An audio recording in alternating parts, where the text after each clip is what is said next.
Greetings, Groaners! Welcome to the final episode. Don't worry, it isn't our last ever.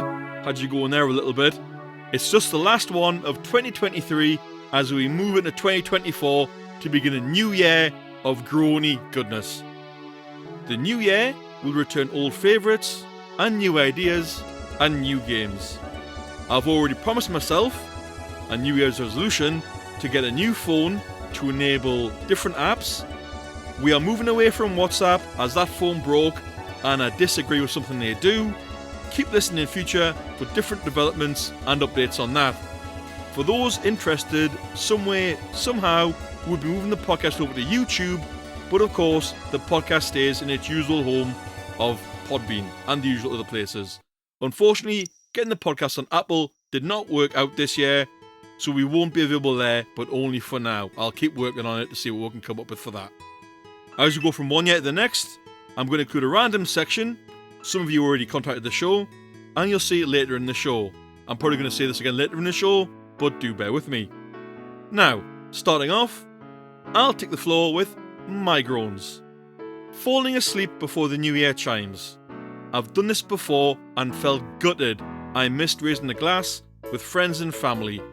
It just feels wrong to me to not be up after midnight on 1st of January of the next year and welcoming in the new year.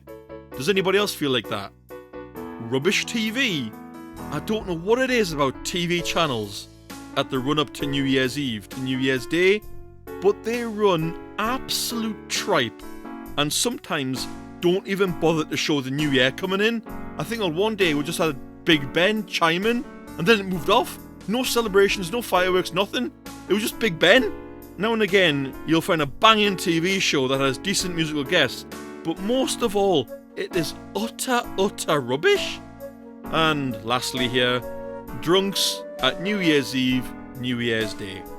Now listen here, why not just drink responsibly? I get you want to have a blast, but why not still have fun, but instead of waking up not knowing where you are or face down in an alley somewhere, you have a few and welcome the new year in safely. I love welcoming in the new year, and I'm always sober, even though I can drink as much as I want without getting drunk or hungover. It's a talent. But please, drink responsibly and with people you trust. Stay safe. That is me, groan free for the rest of 2023 until 2024. So now let's have some fun and play Double Down Dummies. If you're new to the show, don't worry, I'll explain. In this game, I write out 2 genuine Darwin Award stories that actually happened. I then have 3 outcomes for each story, but only one of them is legit. Pick the right one and you get your points. If you don't get the right one, you don't get blanked, you just don't get points. Here we go with round number 1. William Snyder. This happened on the 11th of January 1854. The 13-year-old died in San Francisco, California, when he attended a local circus and was asked to take part in the act. Little did the poor lad know it would be the last thing he did. So what happened that led to his death? Was it option A? As he got into the ring, an out-of-control lion pounced on him and mauled him. Sadly, he passed away after he was unable to be saved in hospital. Was it option B? After an unpopular clown swung him around 13 times by his ankles, he went downhill rapidly once the clown stopped. He died in hospital from a ruptured artery. Or was it option C? After assisting a juggler and a sword swallower, he went to get an elephant? Really? He went to pet an elephant. The elephant grabbed him and slammed him into the ground and then trampled him. He died at the scene. Poor kid. Apologies if that distressed anybody, but what outcome do you think was the right one? Answers in now, Groaners. What you got? If you play along after this recording, press pause, have a think, then answer. Then unpause, of course. What do we have here, Groaners? Everyone has gone in for option B. Oh, no, I lied. We've had 1 for A and 1 for C. Okay, thank you, Groaners. Thank you very much. I think we're all done. Are we done? Yep, all done there. Moving on to round number 2. And this gentleman's name was John Bowen. And this occurred on the 13th of December 1979. The 20-year-old resident of Nashua sorry if I butchered that, Americans, of New Hampshire, was fatally injured at a halftime show in Shea Stadium. He died 4 days later, but what happened that led to his death? Was it outcome A, a monster truck veered off course and John and a few other people couldn't get out of the way in time? Was it option B, a javelin got caught by the wind and impaled him through the middle of his chest? Or lastly, was it option C, an 18-kilogram model airplane with a lawnmower type design crashed into the stands, injuring John and a few others? Go Groaners, let's have them. We've had a split. We've had A and C coming in there. Okay, Groaners, any more? Nope. Playing along live? Great. If you're not, pause now, answer, unpause. But if you think you got points, you'll find out later. Let's switch it over to Admin Nicole for her creepy corner story of the week. If listening live, it'll be me reading a story. Sorry, but if listening along after recording, you should hear Admin Nicole in just a few seconds. If it fails, sorry again, but you'll be stuck with my dulcet tones. And Admin Nicole just typed in that she protested, but I persisted. So, sorry Admin Nicole, it was your turn. This week's story is titled Better Left Alone. Christmas was days ago. The mayor was fuming along with everyone on his side of town. The siblings were arrested and the rich people were in panic. The poor side of town, with all its rats, didn't care either way and just went about as normal. They survived this long by keeping to themselves, and as they well knew, the best way to survive is to not get involved. They looked after their own as best as they could, and they always found ways to have fun. The mayor was trying to deal with the endless onslaught and backlash from the rich. He was the one in power, and if he wanted to keep it that way, he would have to do something about his son. He thought about it for days while he dealt with meetings and complaints, one after the other. As much as the poor preferred to keep to themselves, they couldn't help but admire what may be their only look into how the other side of the wall lived. They had houses, real houses, and they were painted. The streets were lit and paved. It was nothing like the muddy streets the poor side had, or the lack of street lights. Even their rags were poor by comparison, although the rich did wear dresses and suits, so it was no surprise. A small child from the poor side of the wall tried to run into a shop on the wrong side that no longer existed, but a soldier grabbed him and threw him over. Everyone has to stay where they belong, especially while the wall is being rebuilt. The mayor, on the other hand, was working on his annual New Year's ball while his new wife was trying to calm the masses of angry rich women. The wall would be finished before the bell rang, and so now was the time for the mayor to make up his mind. He asked his people and he asked his wife. It was ever so clear to him that if he wanted to stay in power, he would need to get rid of the problem. So he gave his son the choice. Never try to see his sister again, or show any respect to those beneath their status, or never see his father again, and join his sister forever on the poor side of town, struggling for food forever and wearing nothing but rags, never to know any of the finer things in life ever again. The boy chose Sarah without hesitation, and the man didn't even care. He ordered his guards to release them to the other side of the wall. This jail was the only thing connecting the two sides of the wall, and yet it was barely even guarded. The rich wanted nothing to do with the poor, and the poor couldn't care less about the rich, so security was only inside the jail. There was never anything to worry about. The town gathered at the wall and watched the last few bricks come together. They felt higher than before. They gathered around the fires and found some old cushions for the rats to sit on as they ate. The mayor wanted to make sure the poor side of town would never bother him again, and since leaving them to rot didn't work, he promised to give them enough food and supplies to live on. It was all for his selfish reasonings, but they accepted his offer. No one on the poor side of town wanted to be there except Sarah anyway. As the bell rang in the new year, everyone in town smiled together for the first time in so long. Not because the siblings were back together, but because Sarah finally got what she wanted, and had no need to mess with the other side of the wall again. Now she could truly be at peace, even in a world like this one. Maybe with all the extra supplies, the town would be able to find a way to prosper. Maybe fewer people would die every year now. Turned out something good actually came from Sarah's mess, no one was ever going to tell her that.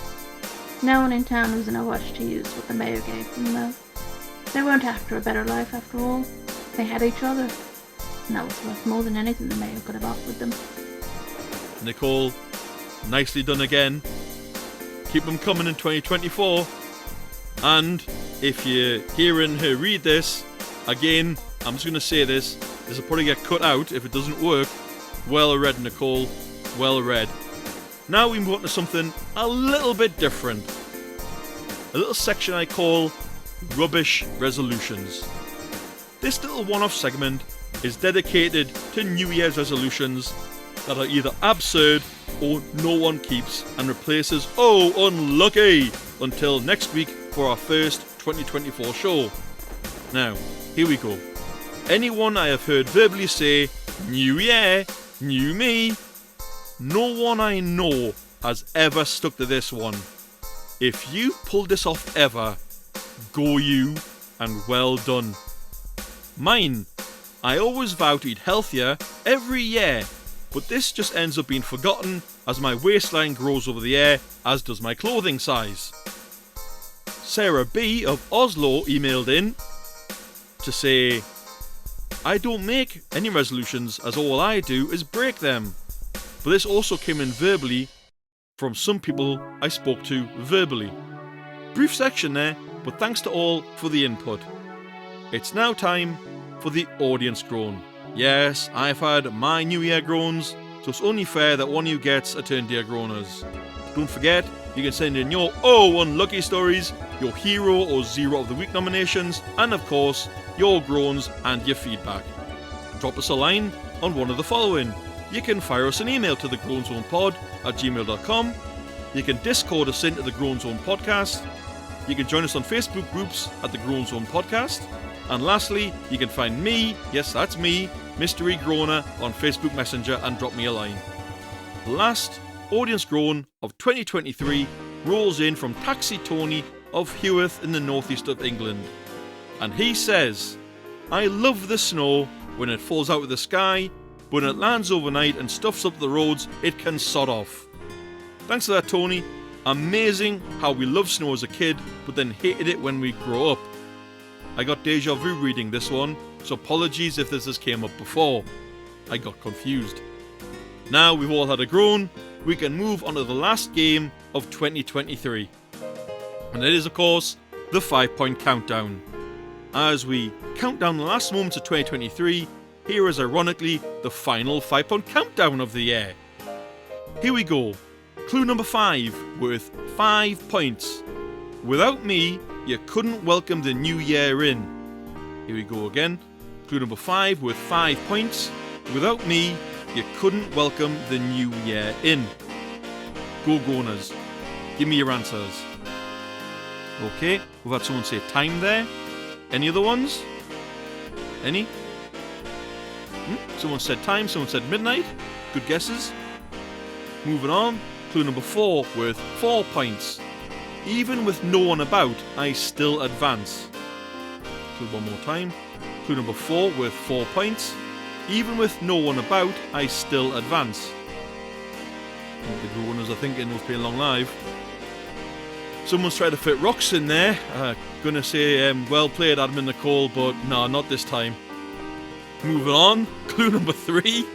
You can count me in days, months, or years. Still thinking. Groaners are thinking. Oop, got some people typing in here. What have they got? Let's have a look. Someone's typed a calendar. So far, time, midnight, a calendar. Well done. Well done. Good answers. Clue number 2. There are many ways to tell me. Clue number 2 with 2 points. There are many ways to tell me. If you're playing along after recording, just press pause after each clue. Put your answer down, and then at the end of the show, it'll be revealed if you scored points and where. Okay, someone else has put time in there. Moving on. Clue number 1 worth 1 point. I am different in countries around the world, yet always constant. Clue number 1 more time. Clue number 1 worth 1 point. I am different in countries around the world, yet always constant. And no, once more, Admin Nicole, it is not rocks, even though they were used in the past. Not now, they aren't used. Any more answers coming in there? I think we're all done with those listening along live. So we've had some good answers there. The answers to both games will be along before the end of the show. We now move on to the hero and zero of the year. So I gave Admin Nicole the task of picking out the hero and zero of the year. So here are her choices. For the hero of the year, she chose the man who dropped a wad of cash into a shopper's trolley, saving her Christmas for herself and her kids. I believe this was the last week's episode, which was episode 61. The zero of the year was from episode 60, and she's gone in hard and picked the man who was arrested for interfering with cows. Wow. And for both choices, I completely agree. And we're going to give that guy no more time. And now, here come the game answers.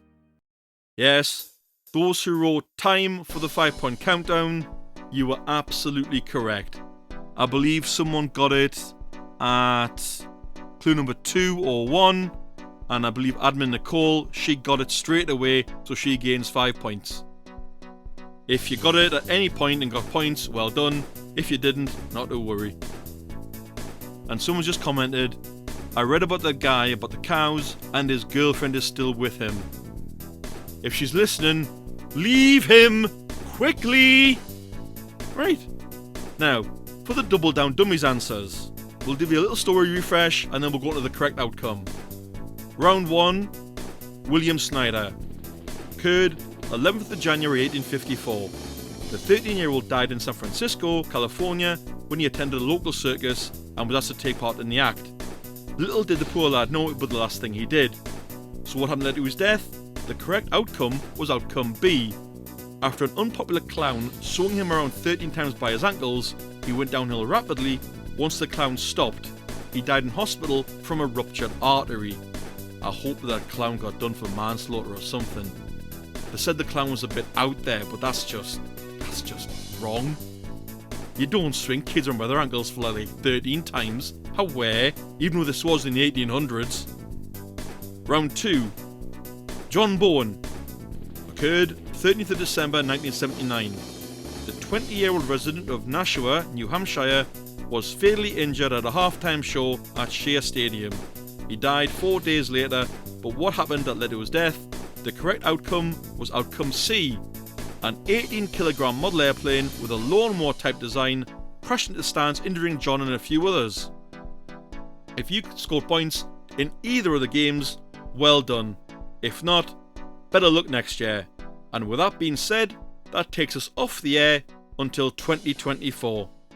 We wish you all the best from those of us at GZHQ to those of you listening live and those listening after the recording. Happy New Year, everyone. See you next year. Bye-bye.